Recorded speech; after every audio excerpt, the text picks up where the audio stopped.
To make a call, touch the phone icon and then touch an option to make a call to a number from the call history, an entry in the phone book, one of your saved favorites, or by entering a phone number manually.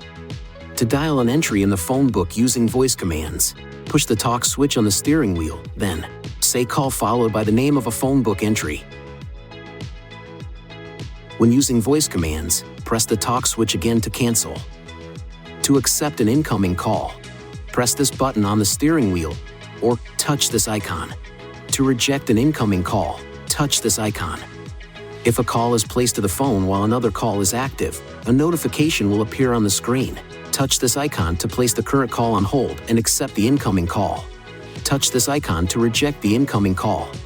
When two calls are active, touch switch call to switch between the two calls.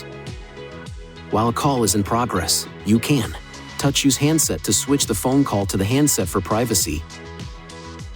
Mute to mute or unmute the vehicle microphone but not the other caller. Keypad to enter digits for services such as voicemail, or hold to place the call on hold. To end a call, press this button on the steering wheel, or touch hang up. Please see your INFINITI InTouch Owner's Manual for important safety information, system limitations, and additional operating and feature information.